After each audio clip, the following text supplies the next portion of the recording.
J'ai un souvenir, c'était quand je devais avoir aux alentours de 13 ans, je jouais au foot avec des copains. J'étais en foyer à l'époque et je jouais au foot pour m'adapter. Et une après-midi, je me suis vraiment amusé en jouant avec eux. Je l'ai pas fait juste pour m'adapter, j'ai vraiment kiffé. Et rapidement après, on s'est posé dans l'herbe pour discuter et je me suis rendu compte que pendant quelques minutes, je n'avais pas pensé à mes problèmes. J'avais beaucoup de problèmes, j'étais en foyer, violence familiale, j'avais plein de peurs, des jugements, des trucs comme ça qui allaient tomber. Et enfin, voilà, c'était assez oppressant pour un gamin de 13 ans. Et je me suis rendu compte que pendant quelques instants, je n'avais pas pensé à mes problèmes. Et au moment où je m'en suis rendu compte, je me suis remis à penser à mes problèmes. Comme si, d'une certaine manière, j'y étais attaché. J'avais l'impression que si j'arrêtais de penser à mes problèmes un instant, en fait, ça allait être grave et que je n'allais pas arriver à les régler si j'arrêtais de penser à eux un instant. Mon esprit était tout le temps occupé par eux.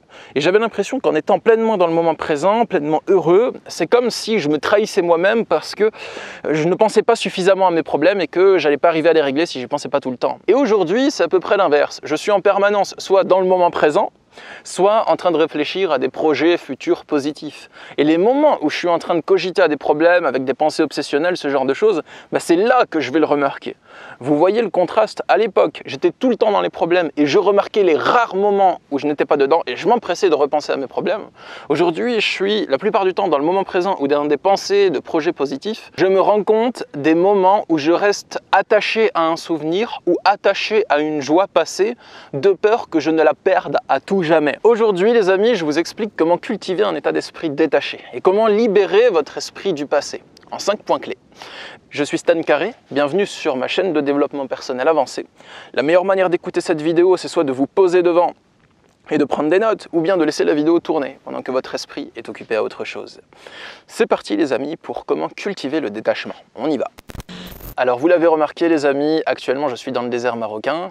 J'anime une retraite spirituelle qui est co-organisée avec Ali Qatar, mon ami, et on a un super groupe de participants. On vient de faire une balade à dos de dromadaire et ce soir, il y a une cérémonie aux plantes sacrées. On a fait un atelier de développement perso l'après-midi. Franchement, c'était top. Il y a un super groupe et je suis ultra heureux de partager ce moment.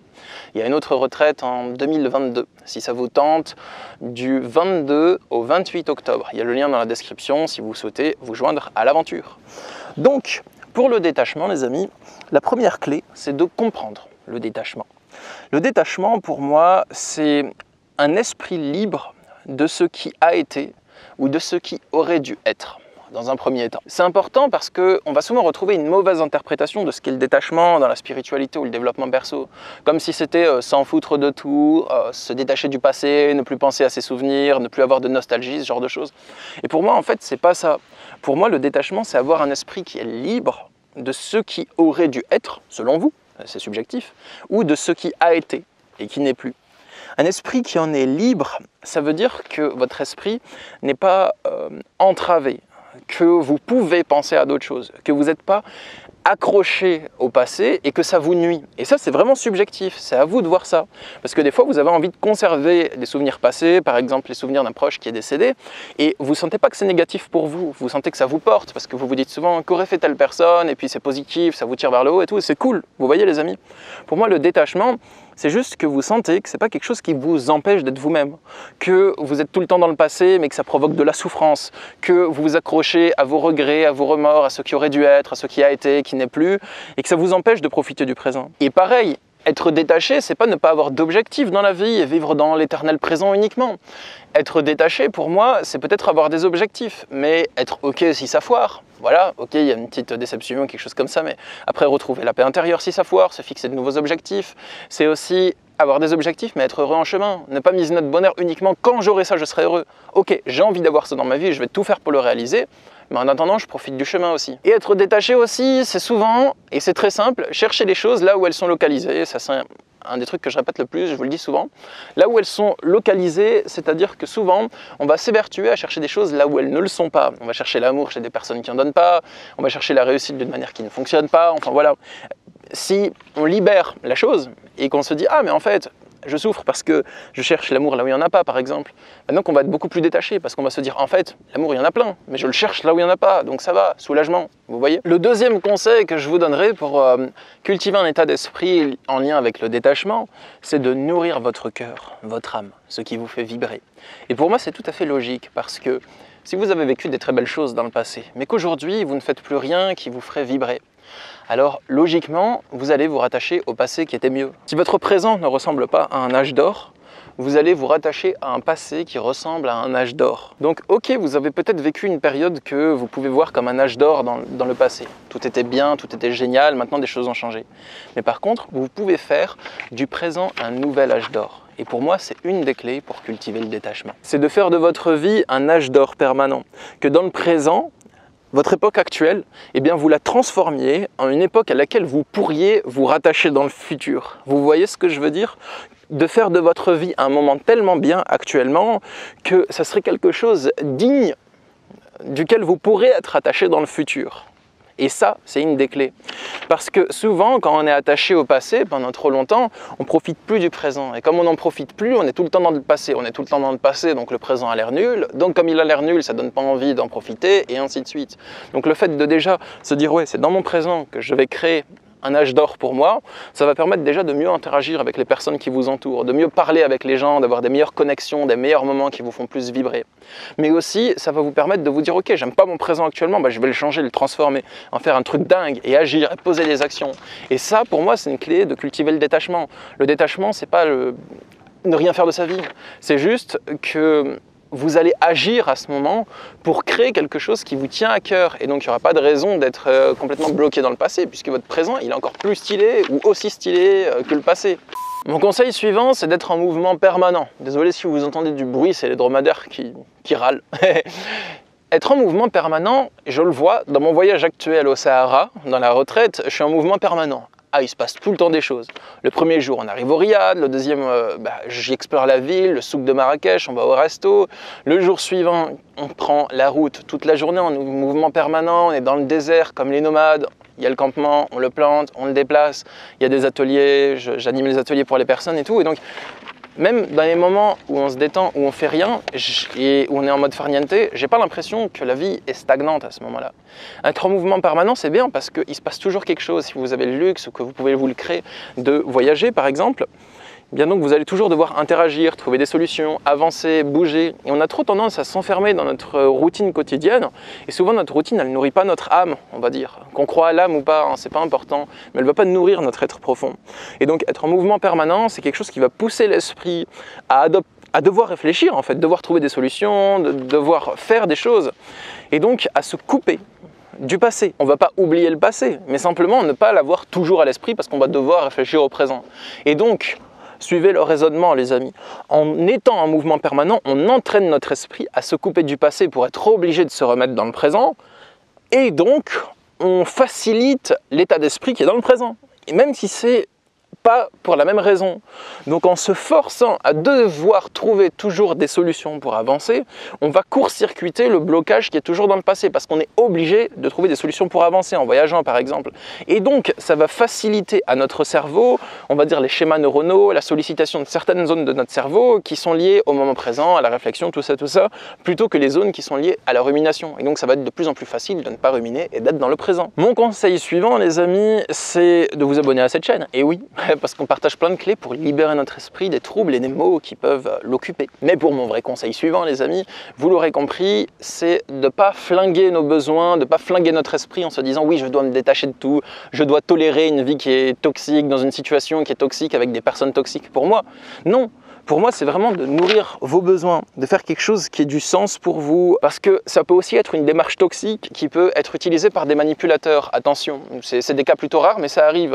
Il y a des personnes qui vous disent « tu devrais être plutôt détaché dans la situation, tu ne devrais prendre les choses moins à cœur, tu devrais cultiver le détachement ». Et ce qu'ils sous-entendent par là, c'est « tu ne devrais pas mal le prendre quand je te parle mal, tu ne devrais pas t'offusquer quand je t'insulte, tu ne devrais pas vouloir te barrer quand j'ai de l'emprise sur toi », tu vois. Vous voyez les amis? Donc, pour moi, c'est une démarche toxique et il faut y faire attention à ça. Ne pas se dire, le détachement, c'est que je devrais tolérer ce que me fait un manipulateur ou une personne qui est mal intentionnée ou une personne qui me parle mal, qui me méprise ou ce genre de choses. Le détachement, à ce moment, c'est pas la question à se poser, c'est plutôt relation toxique, attention, je vais m'écarter pour protéger mon énergie. Ça serait une sorte de mauvaise interprétation qu'on peut donner au détachement, attention. Et mon dernier conseil pour pratiquer le détachement, c'est une voie qui est totalement différente de ce que j'ai partagé jusqu'à présent, c'est régler ses angoisses et ses traumas. et c'est très traumatique. Parce que logiquement, si vous avez des gros blocages intérieurs, des angoisses, des mécanismes psychologiques qui vont provoquer votre souffrance, les amis, ça va être dur d'être détaché au quotidien. Et c'est logique, et c'est normal, et vous n'avez pas à culpabiliser pour ça. C'est juste que, au lieu de convoiter un détachement total à partir de demain, vous allez convoiter un détachement progressif à partir de demain. Et pas vous dire, je dois être détaché pleinement parce que Stan l'a dit dans sa vidéo, parce que j'ai entendu telle personne le dire sur YouTube, mais je choisis, si vous en avez envie, bien sûr, c'est vous qui voyez, de me détacher progressivement à partir de demain. Donc c'est pas l'objectif de détachement doit être atteint demain, mais plutôt, je vais faire un premier pas sur le chemin demain, par exemple, si vous en avez envie. Pour moi, c'est quelque chose qui est long. Régler les angoisses et les traumas, apaiser les blocages intérieurs, trouver des solutions, des déblocages, trouver des apaisements pour les traces traumatiques. Pour moi, c'est un reparamétrage complet pour un setup spirituel, on va dire, qui serait OK. Un reparamétrage de l'esprit. Ça prend du temps, c'est vous qui voyez en fonction de vos besoins, de vos souffrances que vous voulez régler. L'observation, la méditation, le désherbage, c'est un processus qui est long. Et donc, pour moi, le fait de vouloir s'attacher à un état d'esprit détaché, je dois être attaché demain en mode extrémiste, eh ben, c'est pas du tout du détachement. Voilà. Le détachement, c'est quelque chose que vous allez vous dire peut-être si vous voulez le cultiver. C'est pas je dois l'atteindre demain, ou pas je dois l'atteindre mais ne pas l'atteindre en mode incohérence d'illumination spirituelle qui amène à devenir fou, mais plutôt je souhaite cultiver un état d'esprit plus détaché. Je vais le faire à partir de maintenant, je vais régler mes problèmes, apaiser mon cœur, faire des choses qui me font vibrer et progressivement, je serai plus détaché et plus en paix intérieure. Et c'est OK. Voilà les amis, j'espère que cette vidéo vous a plu. Si c'est le cas, dites-le moi dans les commentaires. Si vous souhaitez travailler sur votre détachement avec moi, être accompagné par moi, il y a deux options. La première, c'est les retraites spirituelles, comme vous l'avez vu. Si vous voulez vous joindre aux retraites que j'organise, vous pouvez cliquer sur le lien en bas de la vidéo. Il y a la liste de toutes les retraites en cours pour le moment, où il resterait des places. Et aussi, il y a mes accompagnements individuels, mes accompagnements de vie. On va faire ça en 1 à 1 par Skype, Messenger ou téléphone, et soit en une consultation ponctuelle au besoin, ou soit en accompagnement plus long sur quelques mois. Eh bien, on va travailler ensemble et mon but, ça va être de vous aider à atteindre vos objectifs, à dépasser vos souffrances, à trouver plus de paix, plus de cohérence dans votre vie. Donc il y a aussi le lien dans la description, vous êtes le ou la bienvenue. Les amis, moi je suis trop content de partager mon contenu sur Journal de bord avec vous. Là, vous voyez, je suis dans le désert marocain. Le soleil s'est couché depuis un moment. Il fait encore jour sur cette vidéo parce que mon appareil photo règle bien les paramètres, on va dire. Je suis très heureux de partager ça avec vous. Je suis heureux de mon parcours de vie, de la vie que je mène. C'est vraiment top. Voilà. Je vous aime les amis. Je vous envoie plein d'amour. Je vous dis à bientôt pour de prochaines vidéos. Et... j'ai pas envie de vous laisser. Le désert marocain, c'est vraiment trop beau.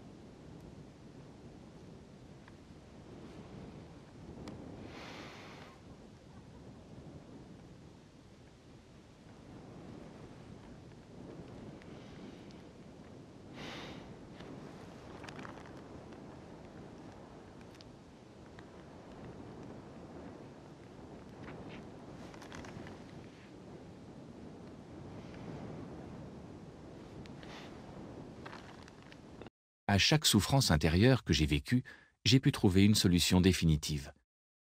Chacune de ces solutions m'a permis de déjouer le mécanisme psychologique qui produit la souffrance, qu'il s'agisse de l'angoisse, de la culpabilité, de la colère, de la tristesse, du doute ou de la dépression. Grâce aux méthodes que j'ai mises au point pour déjouer ma souffrance et grâce à mes formations de sophrologie et de coaching, j'ai passé les années suivantes à accompagner des personnes en suivi de coaching en développement personnel. Mon but était de les aider à dépasser progressivement leurs souffrances, tout comme j'avais réussi à dépasser les miennes. Au fur et à mesure des consultations de coaching, mes méthodes et ma compréhension des émotions se sont affinées. Aujourd'hui, je suis heureux de vous présenter ce livre dans lequel j'ai regroupé toutes mes connaissances en matière de paix intérieure. Voyez-le comme un manuel qui contient la solution potentielle à la plupart de vos problèmes. Dans ces différents chapitres, vous trouverez des conseils, explications et stratégies qui vous permettront de débloquer vos pensées et de mettre un terme définitif à chaque souffrance que vous traversez. Les solutions qui y sont fournies sont simples à intégrer et directement applicables. Elles vous permettent de comprendre ce qui se produit en vous lorsque vous souffrez et d'amorcer un changement psychologique.